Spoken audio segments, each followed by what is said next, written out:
Alívio no bolso, passagem do transporte público voltou ao preço antigo. Passageiros comemoraram. Enem, Ministério da Educação libera consulta a notas individuais, mas site sofre ataques e fica fora do ar. Confusão, PM e motoristas do Uber batem boca no estacionamento do aeroporto. Um homem foi detido.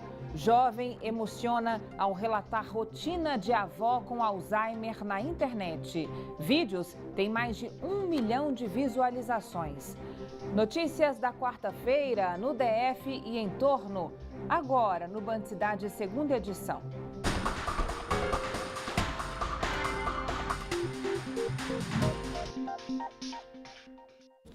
Olá, boa noite para você. Seja muito bem-vindo. Motoristas do Uber e policiais militares se envolveram em uma confusão no aeroporto JK no fim desta tarde. O desentendimento foi gravado, veja. A confusão teria começado depois que a PM tentou multar motoristas do Uber que esperavam clientes no estacionamento do aeroporto JK. A ação da polícia foi gravada. Houve muito bate-boca. Aí, ó, polícia batendo no trabalhador aí, ó.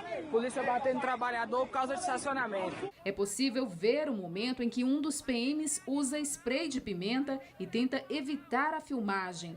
A discussão continua. Aqui, ó, policial batendo em Uber como se a gente fosse os animais. Entra, Rodrigo! Você não é vagabundo não, Rodrigo! A briga só terminou quando a PM deu a voz de prisão para um dos motoristas, por desacato à autoridade. O homem foi levado para a delegacia. Em nota, a Polícia Militar esclareceu que o Batalhão de Policiamento de Trânsito foi chamado até o local depois de receber denúncias de estacionamento irregular e informou que os militares foram ofendidos pelos motoristas com palavras de baixo calão, enquanto o BPTran multava os carros que estavam atrapalhando o trânsito.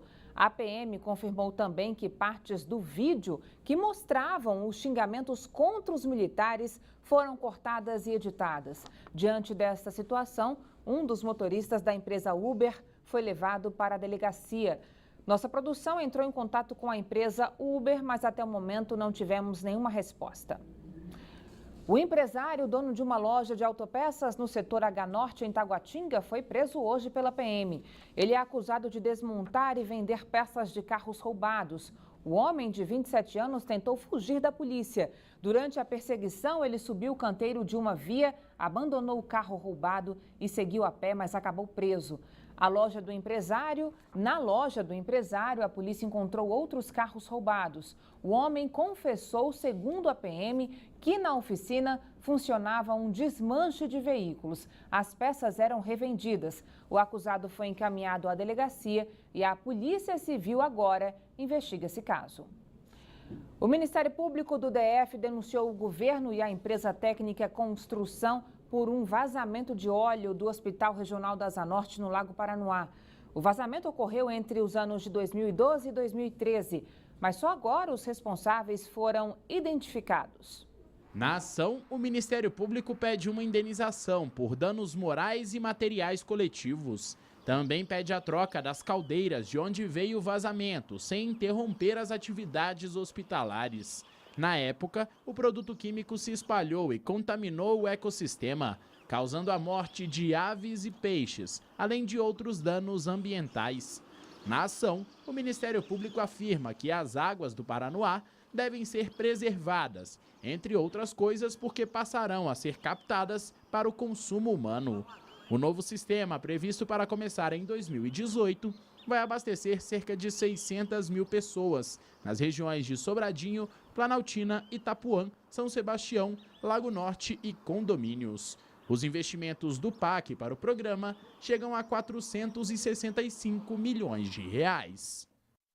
Por falar no lago, a sujeira que ronda um dos maiores cartões postais da capital impressiona. Encontramos muito lixo acumulado nas margens. Veja só que descaso. Leonardo pesca no Lago Paranoá quase todos os dias. Ele vem frequentando o local há pelo menos 30 anos. O aposentado reclama do cenário de poluição e abandono que cerca as margens do Lago Paranoá. Muito lixo que acumula E outra, quando vem a chuva, cai tudo dentro do lago. Até pouco tempo, havia em alguns pontos do Lago Paranoá placas sinalizando que a área era imprópria para banho e pesca. Em novembro do ano passado, parte do lago estava interditada.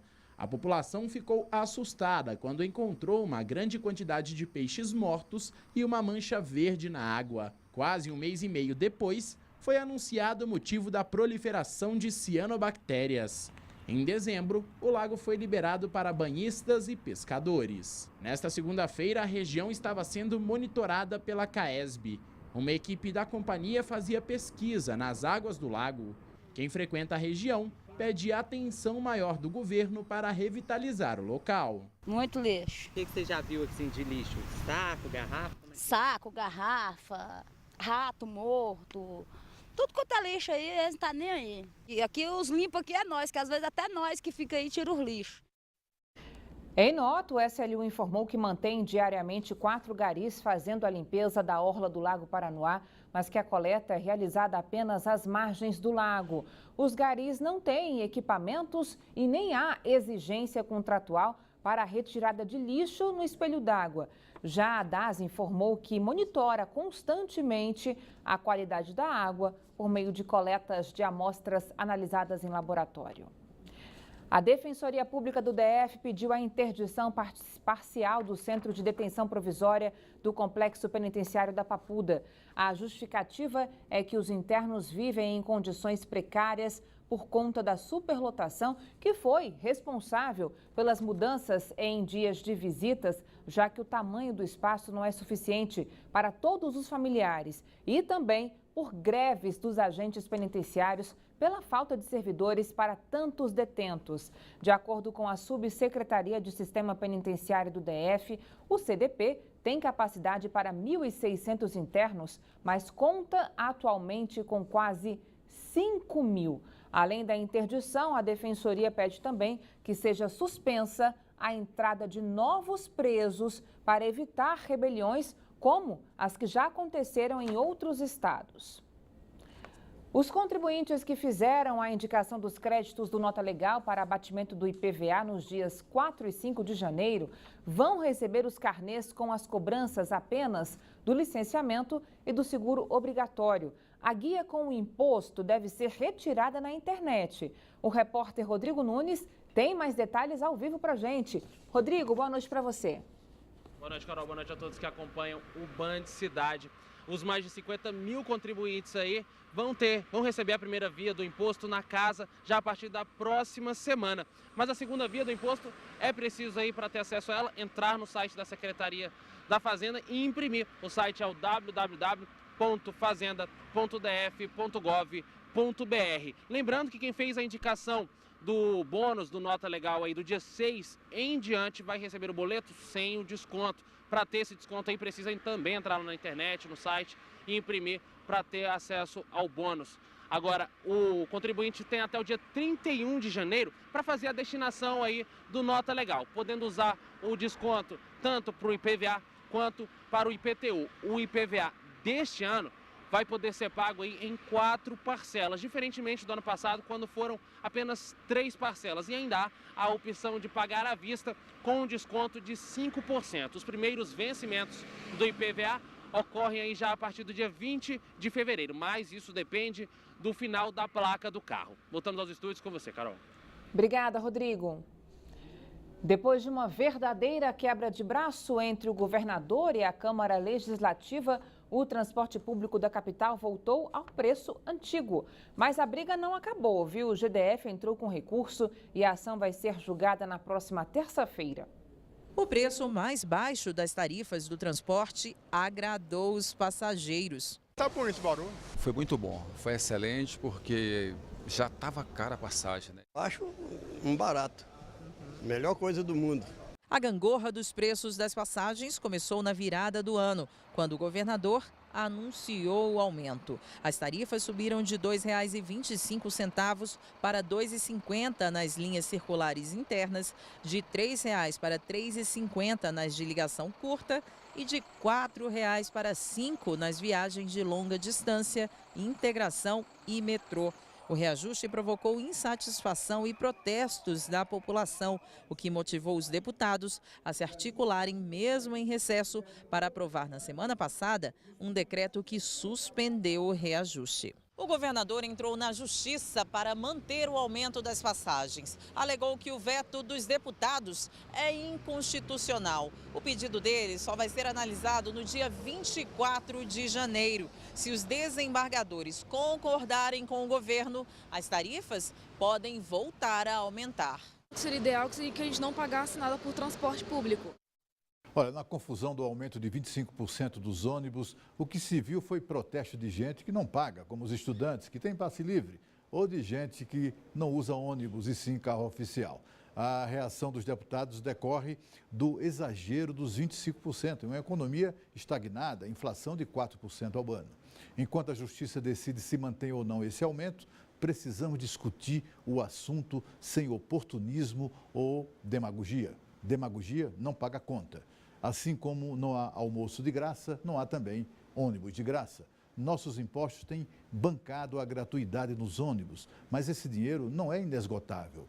Com o GDF quase quebrado, obrigado a passar o rodo para pagar 1 bilhão e 600 milhões de reais por mês aos servidores, não sobra para mais nada.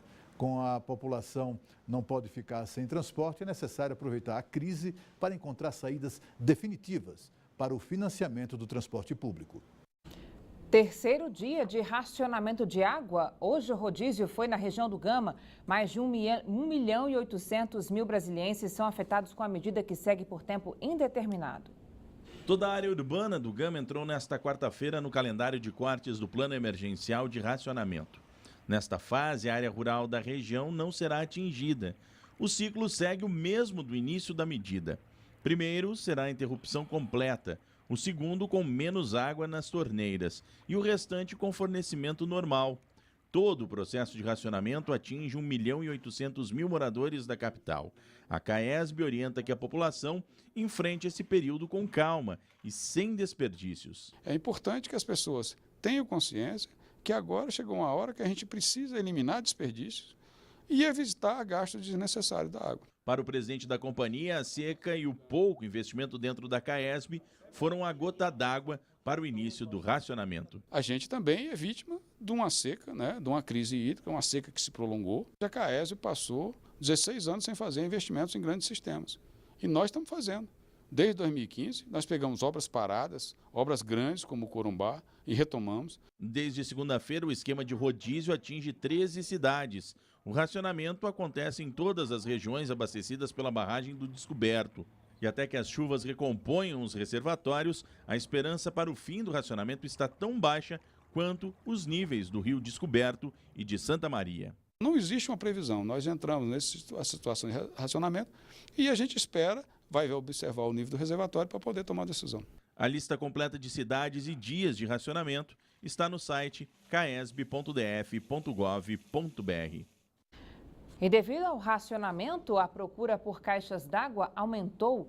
O pior é que, de acordo com o Sindicato do Comércio de Materiais de Construção do DF, o preço das caixas também aumentou cerca de 35% por causa da alta demanda, já que os estoques estão esvaziando muito rápido.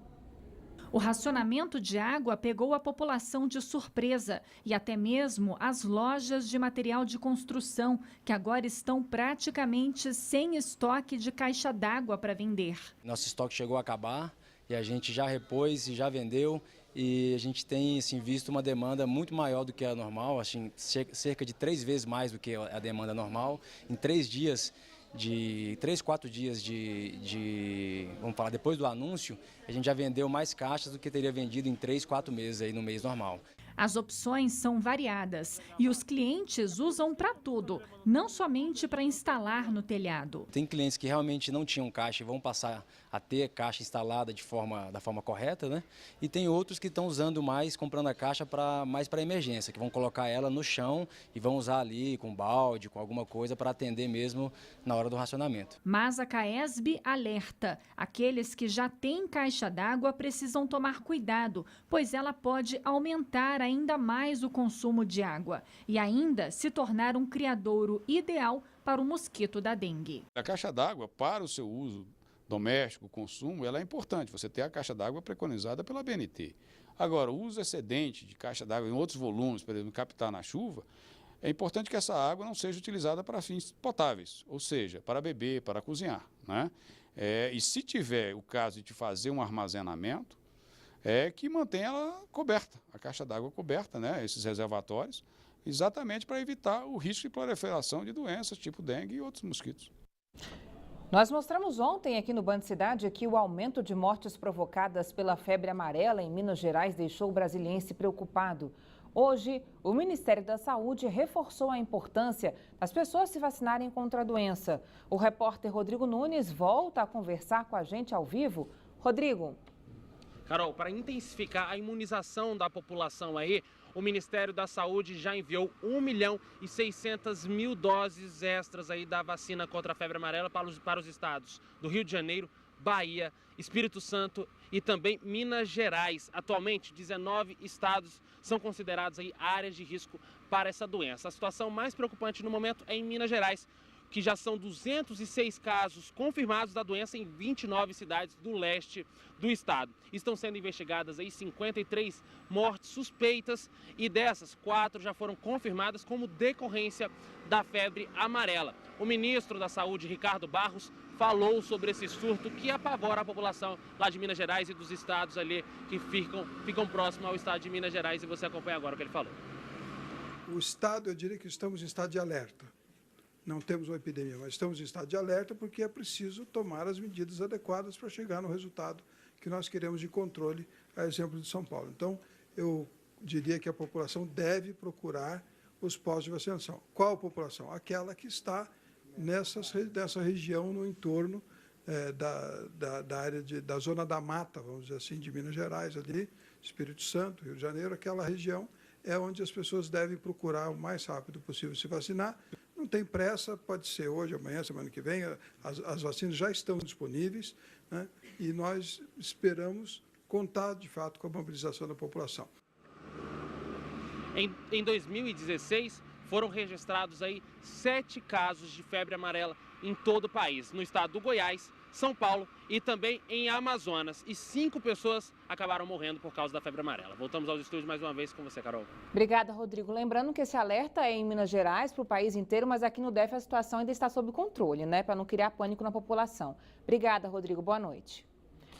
Depois do caso de estupro coletivo de uma menina de 11 anos que chocou Brasília, nossa equipe de reportagem fez uma ronda nos conselhos tutelares da capital.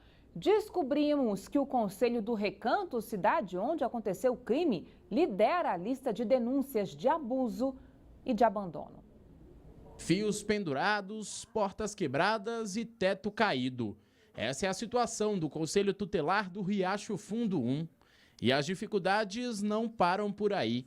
Este vídeo, enviado por telespectadores, mostra exatamente o que acontece quando chove no local.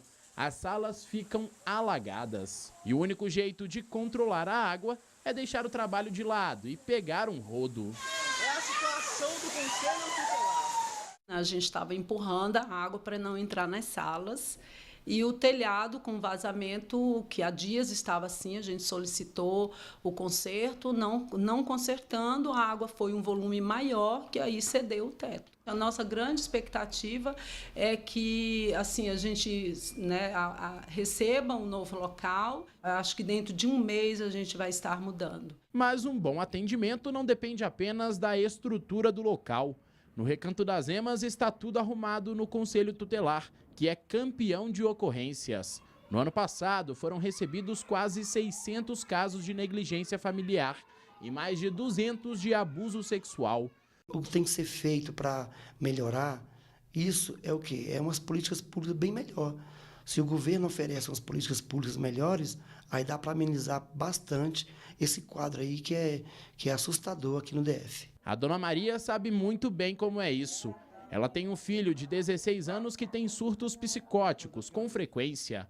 O Conselho Tutelar acompanha de perto o caso, mas o jovem precisa ser internado, só que sempre há um obstáculo. Eu sei medializar, né? Só que quando ele volta do mesmo jeito. O Conselho Tutelar do Recanto das Emas também recebeu o caso da criança de 11 anos que foi estuprada por 5 rapazes na semana passada.